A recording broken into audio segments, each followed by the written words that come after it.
Halo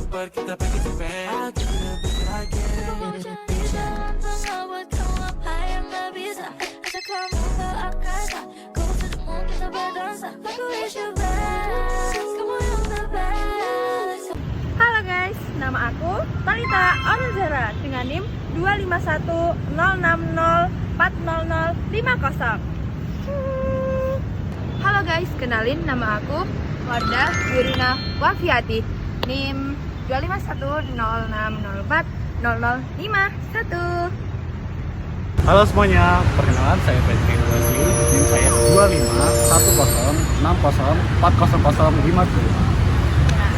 251060404050. Teman-teman, kenalin, nama aku Muhammad Arif Surya Pratama dengan NIM 25106040053. What's up guys? Kok malah cek outfit sih? Ingat, ada tugas UTS Ulumul Quran buat video. Oke, Kita kita dari kelompok 2. Kita akan menjelaskan tentang sejarah turunnya Al-Quran, serta kodifikasi Al-Quran, dan interkoneksi ilmu biologi dengan Al-Quran. Kalian pasti penasaran nih guys ya. So, check it out. Nah guys, kalian tahu nggak asal muasal Al-Quran dibukukan atau dikodifikasikan?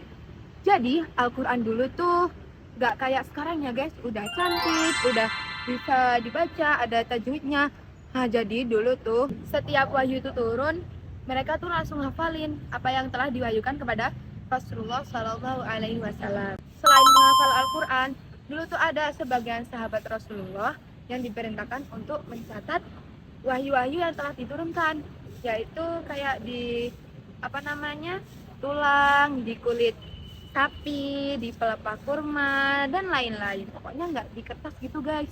Wahyu itu emang tidak dikodifikasikan. Setelah Rasulullah Shallallahu Alaihi Wasallam meninggal, ada satu permasalahan yang gawat banget guys. Jadi guys, permasalahan ini tuh munculnya pada masa Khalifah Abu Bakar As-Siddiq, yaitu banyak banget yang murtad, pada nggak mau bayar zakat, terus banyak yang ngaku jadi nabi guys, nabi palsu. Nah, salah satu masalah terbesarnya itu adalah para hafiz pada meninggal di medan perang. Jadi dulu tuh para hafiz tuh pada mikir ya guys, kayak mereka tuh harus melakukan jihad yang membuat pahala mereka tuh tinggi. Nah, dengan melakukan perang ini, mereka kan akhirnya mati syahid karena dia udah mapan gitu guys, sudah hafal Quran, udah mapan. Kalau meninggal di medan perang kan mati syahid. Nah, selanjutnya gini teman-teman. Umar bin Khattab mengusulkan kepada Khalifah Abu Bakar As-Siddiq. Beliau mengatakan, ini masalahnya urgent banget. Kalau sampai para hafiz Quran meninggal dunia, bagaimana dengan Al-Quran? Gitu kan. Terus akhirnya Umar bin Khattab mengusulkan kepada Abu Bakar, kalau kita mengkodifikasi Al-Quran dan kita membukukan saja. Dan karena ini ide yang baru, belum ada di masa Rasulullah, Abu Bakar menolak. Karena pertama, Rasulullah tidak pernah melakukan itu. Tapi karena Abu Bakar ini merasa memang masalah yang urgent, jadi akhirnya Abu Bakar ini mengiyakan. Lalu dimulailah proses pengumpulan Al-Quran. Dan proses kodifikasinya itu tuh cukup panjang ya teman-teman.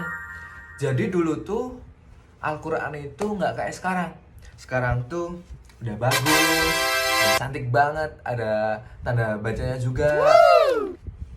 Jadi sekarang kita udah mudah banget untuk membaca Al-Quran teman-teman. Dulu tuh tulisan Al-Quran pun berkembang. Jadi emang proses kodifikasinya tuh tidak berhenti pada masa Abu Bakar saja, tetapi selalu berlanjut dan berlanjut. Dan akhirnya pada saat ini kita bisa memiliki yang namanya Mushaf Al-Quran. Jadi kita sekarang bisa membaca Al-Quran dengan mudah. Ini berkat adanya kodifikasi Al-Quran yang dilakukan pada masa Abu Bakar As-Siddiq atas usulan Umar bin Khattab. Jadi gimana nih? Punya Al-Quran yang bagus kayak gini, masa nggak dibaca sih? Semoga Allah selalu memberikan kita keistiqomahan dalam membaca Al-Quran ya teman-teman. Nah, dan sekarang tadi udah dijelasin sama temanku tentang sejarah dan kodifikasinya Al-Quran. Nah, ada nggak sih integrasi dan interkoneksinya dengan prodi kita, prodi teknologi? Nah, ternyata ada. Yang pertama, tentang penciptaan manusia yang dijelaskan pada surat Al-Mu'minun ayat 12 sampai 14 yang bunyinya Bismillahirrahmanirrahim. Walaqad khalaqnal insana min sulalatin min tin, thumma ja'alnahu nutfatan fi qararin makin. Thumma khalaqnan nutfata 'alaqatan, fa khalaqnal 'alaqata mudghatan, fa khalaqnal mudghata idhaman, فكسونا العظام لحما ثم أنشأناه خلقا آخر فتبارك الله أحسن الخالقين. Nah, pada ayat tersebut dijelaskan tentang penciptaan manusia dari nutfah atau air mani, alaqah atau segumpal darah, yang ketiga tentang mudghah atau segumpal daging yang kemudian menjadi organ-organ itu terus menjadi manusia. Kita sudah menjelaskan tentang proses penciptaan manusia yang dimana dari nutfah sampai terwujudnya manusia atau terbentuknya manusia.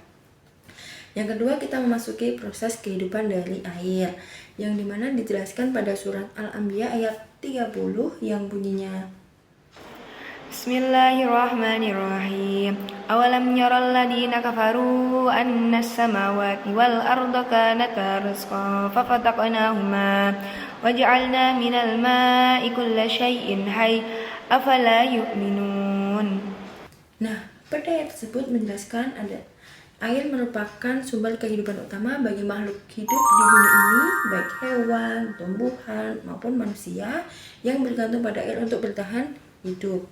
Pada reaksi sains merupakan sel hidup terdiri dari sebagian besar dari air. Makanya air merupakan medium utama bagi reaksi biologis untuk kemungkinan kehidupan berlangsung. Tadi sudah menjelaskan tentang proses kehidupan dalam air atau dari air, yang dimana air sebagai sumber utama bagi kehidupan makhluk hidup di bumi ini.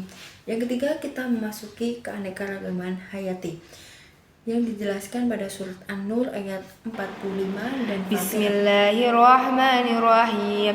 Wallahu khalaqa kulla dabbatin mimma faminhum man yamshi 'ala batnihi wa minhum man yamshi 'ala rijlayn wa minhum man yamshi 'ala arba' yakhluqullahu ma yasha innallaha 'ala kulli syai'in qadir.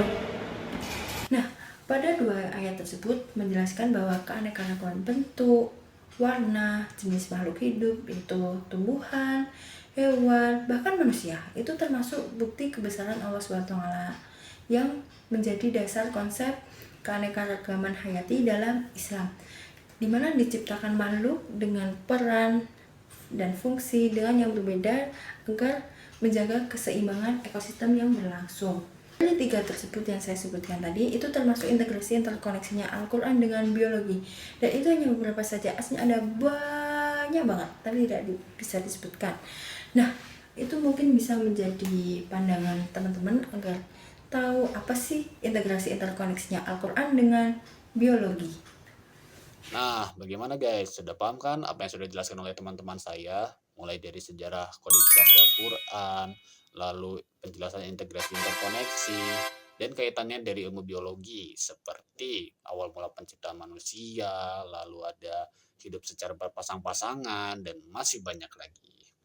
Dan mungkin itu saja dari kelompok kami. Kurang lebihnya mohon maaf. Wassalamualaikum warahmatullahi wabarakatuh. Terima kasih. Sampai jumpa. Dadah.